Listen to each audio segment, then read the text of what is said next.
Chers téléspectateurs et téléspectatrices, vous qui êtes là derrière votre écran, là tout de suite, choisissez une expression idiomatique dans laquelle est convoquée la couleur. Par exemple, rouge de colère, avoir une peur bleue, en voir de toutes les couleurs. Et ensuite, laissez-vous porter par vos émotions au fil des œuvres que vous allez découvrir. Suivez-moi.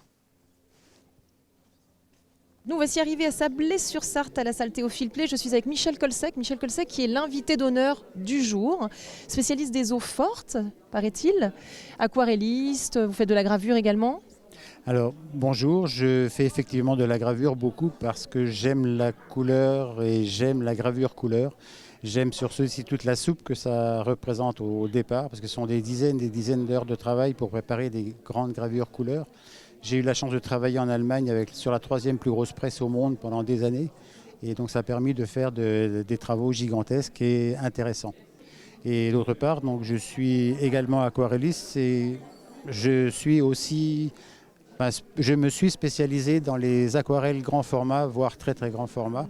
D'ailleurs, c'est ce que nous voyons autour de nous. Donc tout ceci est votre travail. Voilà, tout ça est mon travail. Alors les techniques, en tout cas les sujets ont changé parce que ça fait 40 ans que je me donne là-dedans. Donc c'est mon métier depuis 1994. Et donc j'ai exploré beaucoup de domaines et dans ma technique de prédilection, c'est ce qu'on appelle la détrempe, c'est-à-dire travailler dans beaucoup d'eau avec beaucoup de pigments pour compenser la quantité d'eau. Donc c'est toujours un travail un peu haletant. Je dis que je travaille en apnée parce que je retiens ma respiration sans arrêt. Vous travaillez extrêmement vite. Et je parle extrêmement vite parce qu'il faut que je peigne vite à cause de l'eau qui est sur le papier. Très bien. Et alors pourquoi vous avez tenu à être là aujourd'hui ? Déjà parce que je suis invité d'honneur et j'avais gagné il y a 3 ans le premier prix de peinture ici avec une très grande aquarelle justement. Et par répercussion, je me suis retrouvé invité d'honneur ici. Vous êtes originaire de Durtal, vous, c'est ça ? Alors originaire non, je suis nivernais d'origine et puis il y a 4 ans, avec mon épouse, on a tout quitté, tout balancé, tout vendu et puis en cherchant une maison depuis la Bretagne, on est arrivé par hasard à Durtal. Un beau hasard, il faut le dire. Le hasard faisant parfois bien les choses. Alors aujourd'hui, bien évidemment, la peinture est représentée, mais pas que, parce qu'on parle d'art plastique. Donc il y a également de la sculpture, de la photo, de la sérigraphie. Alors on a sérigraphie, sculpture, photo, peinture à l'huile, dessin, acrylique, tapisserie. Je pense ne pas en oublier trop. Alors on va faire un petit tour là. Je vois justement des sculptures qui nous tendent les bras. Alors nous avons des sculptures qui nous tendent les bras. Alors elles sont réalisées par une jeune orléanaise ici présente et donc qui travaille beaucoup la terre cuite et le bronze et qui présente ici donc une lettre à l'immortel bien-aimé de Beethoven. Donc c'est une sculpture représentant plusieurs personnages évoquant les amours pas impossibles de Beethoven, mais les amours difficiles de Beethoven ou son rapport difficile avec les femmes. Et puis, Elle va peut-être nous expliquer. Oui. Bonjour, quel est votre petit nom ? Bonjour, alors moi c'est Anne Boisaubert. Enchantée Anne. Alors est-ce que vous pourriez nous parler de vos œuvres et notamment de cette belle dame que je vois devant moi ? D'accord, alors je vous présente, en plus on a de la chance là puisqu'il y a le soleil qui vient l'illuminer, donc elle s'appelle Requiem de Loire. J'habite Orléans sur les rives du fleuve Royal et donc la Loire est un fleuve que j'adore, qui est magnifique et je me suis dit un jour je vais créer une œuvre sur ce fleuve et alors j'ai beaucoup lu et je me suis rendu compte qu'il y avait eu énormément de drames qui se sont passés au fil des siècles et de la source à l'océan. Alors des drames donc des morts et des disparus. Et j'ai voulu rendre un hommage à ces morts et ces disparus. Et si vous regardez sa chevelure qui représente le courant, vous allez tourner autour de la sculpture et vous verrez qu'elle est composée que de corps, d'hommes, de femmes et d'enfants entremêlés et qui représentent tous les morts et les disparus qu'il y a eu au fil des siècles et de la source à l'océan. Dès la baignoire nationale à Nantes, qui est un épisode historique tragique, les enfants de Junier-sur-Loire, 19 enfants qui ont perdu la vie il y a 50 ans. Il y a également les mariniers mariniers, à l'époque où la Loire était un grand fleuve marchand. Beaucoup de mariniers perdaient la vie dans les flots de la Loire sous les ponts en convoyant leurs marchandises. Les accidents, les crues, 1846, 1856, 1866, etc., etc. Et ce qui fait que j'ai voulu rendre cet hommage. Et si je l'ai appelé Requiem de Loire, c'est parce que je l'ai créé sur le Requiem de Gabriel Fauré, qui est un requiem lumineux, magnifique, qu'il appelle lui-même une berceuse pour les morts. Mais écoutez, c'est vraiment effectivement très poétique tout ça et c'est magnifique. Merci beaucoup. Merci en tout cas pour toutes ces informations. On va continuer notre petit chemin si vous le voulez bien. Avec grand plaisir et merci à vous. Merci à vous. Alors pareil, là je suis interpellée par des œuvres. Ce sont des palettes, j'ai l'impression. Alors, ce sont des palettes, effectivement, qui sont travaillées par un artiste parisien de l'Essonne, si ma mémoire est bonne, Séraphin Marquès. Il adore travailler sur des sujets originaux. Alors moi, j'ai déjà vu des travaux sur toile traditionnelle. Il a une technique un petit peu qui se rapproche du street art, mais ce n'est pas du street art, c'est pas de la rue. Mais presque, il va nous l'expliquer. Voilà, il va vous en parler mieux que moi. Bonjour, bonjour, ça va bien? Mais ça va, très Vous êtes bien. venu de l'Essonne, vous? Exactement. Bon, bah, c'est Une bien, belle rencontre avec l'artiste invité d'honneur, Michel Kolzek. Bah, écoutez, c'est bien, on est motivé. Alors expliquez-nous pourquoi vous avez tenu justement à utiliser ces matériaux, effectivement, comme le disait Michel, qui sont un peu de la rue, hein, parce qu'une palette... On en trouve dans tous les coins de rue. Ça représentait bien l'artiste que je voulais faire, puisqu'il c'est quelqu'un qui a beaucoup baroudé avant de réussir sa carrière en tant que musicien. Et Hubert Félix Thieffen, hein, Hubert Félix Thieffen, que j'aime beaucoup, une poésie incroyable.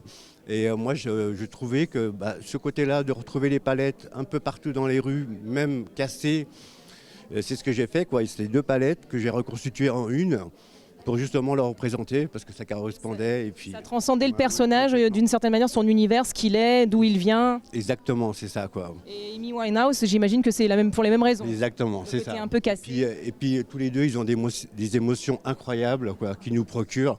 Et moi, voilà, c'est vraiment 2 artistes qui me tenaient à cœur de réaliser et de les mettre en avant, quoi. C'est de la peinture? C'est de la peinture, c'est de l'acrylique. Je travaille un peu aussi à l'encre. Ici, c'est à l'aérographe, donc peinture projetée sur compresseur. Et ici, de l'acrylique entre pochoir déstructuré et puis pinceau. Écoutez, c'est très beau en tout cas, je verrai bien ça dans mon salon. Mais merci. On continue notre petit tour? Allez, continuons le petit tour. Donc, dans notre déambulation, on peut remarquer une tapisserie ici. Qui est l'unique tapisserie qu'on trouve dans l'exposition. C'est l'unique tapisserie dans cette exposition, oui. Donc Isabelle Launay. Et donc elle représente à chaque exposition ici, je l'ai toujours vue avec des tapisseries sur le thème de Saint-Michel. Alors je ne sais pas si c'est un hommage pour moi, mais bon. Certainement, Michel, je sens que c'est pour vous, c'est l'hommage, c'est votre hommage. Et puis... On se retrouve ici avec de très belles sculptures de Josiane Chemin qui sont pleines de délicatesse, d'humour également. Moi, je me retrouve dans les petits villages, entre les commérages, entre les petites gens qui n'ont pas forcément des choses extraordinaires à se raconter, mais qui sont heureuses de se rencontrer. Alors, avec les petites valises, avec le petit sac, avec le petit chien. J'aime beaucoup le détail du petit chien qui fait popo. Et accessoirement, c'est vrai qu'elles sont incroyables ces sculptures parce qu'on dirait presque des poupées en vrai. Enfin, c'est le tissu, Et elles sont toutes vêtues de couleurs qui sont chatoyantes, chaudes. C'est une très belle atmosphère. Ça réchauffe le cœur, effectivement. Un peu plus loin, j'ai cru apercevoir aussi des sculptures, mais qui m'interpellent parce qu'elles ne sont pas tout à fait... Dans le même style que les ça, autres. Alors on peut s'y rendre tout doucement. J'irais bien les voir. Donc allons voir ces sculptures de près, qui pour moi évoquent l'architecte suisse Escher, qui a une architecture et surtout une vision de la perspective tout à fait extraordinaire, c'est-à-dire qu'on a l'impression que ce qui est en haut est déjà en bas, et que ce qui est en bas est déjà en haut, et où tout se mêle et s'entremêle, sans compter que c'est un travail de découpe extraordinaire et très, très difficile. Donc c'est Joël Deskermes qui réalise ces travaux. On le retrouve dans pas mal d'endroits, dans les salons, les expositions. J'ai exposé avec lui à La Rochelle, j'ai exposé avec lui dans d'autres endroits déjà. Et à chaque fois, c'est un plaisir. C'est de la pierre, hein, on est d'accord? Oui, c'est de la pierre, tout à fait, oui. Et il y a un travail de pierre qui est extraordinaire, quoi. Donc, quelque chose que j'aime beaucoup. C'est un travail d'orfèvrerie, tellement c'est ciselé, c'est fin. C'est très, très fin, c'est très précis, très carré. C'est très rigoureux en étant souple. Enfin, je ne sais pas, il y a une atmosphère qui est vraiment agréable à voir. regarder. Ouais, Puis voilà. alors c'est assez joli parce que du coup c'est sublimé par les toiles qui sont au-dessus et puis qui sont Moi, naïves. J'aime beaucoup les toiles qui sont au-dessus parce qu'elles sont effectivement d'esprit naïf. Et alors, dans l'une des deux, on a l'impression d'avoir, enfin, j'ai en tout cas l'impression de voir les mêmes sculptures, mais transformées en personnages ou qui se transforment en personnages. C'est-à-dire que l'immeuble devient meuble, le meuble devient immeuble, le personnage devient immeuble. Enfin, tout se mélange un peu, comme si, en fait, sur notre espace terrestre, il n'y avait pas les choses, la pierre d'un côté, le bois de l'autre, le meuble ici, le personnage là. Mais en fait, où c'est tout un ensemble qui va mûrir, qui va avoir besoin de tout ce qui est autour de lui pour vivre, pour grandir, pour s'enrichir, que les choses s'enrichissent en même temps que les hommes peuvent s'enrichir et inversement. Alors c'est un événement qui est très riche parce que vraiment il y a un florilège de choses. Et je crois savoir quand même qu'il y a eu des prix, des petits prix, non? On a le droit de dire ou pas? Alors oui, des prix ont été donnés, bien sûr, mais si vous avez un peu de patience, peut-être qu'on les découvrira ensemble. Écoutez, est-ce que vous avez des petites choses à nous annoncer, une petite exposition de vous-même par exemple? Alors de moi-même, j'ai une exposition en ce moment même qui a commencé hier à Paris à la mairie du 19e, que je viens de terminer une année avec 17 expositions derrière moi. Et que mercredi, alors dans le cadre de cette exposition ici, mercredi après-midi à partir de 15h, je ferai ce qu'on appelle une démonstration d'aquarelle, c'est-à-dire la réalisation d'une aquarelle en public pour toutes les personnes qui voudront bien y participer, y venir. Écoutez Michel, c'est super. Malheureusement, toutes les bonnes choses ont une fin. L'émission est déjà finie. On se retrouve la semaine prochaine pour de nouvelles aventures. Et en attendant, prenez bien soin de vous. Je vous embrasse.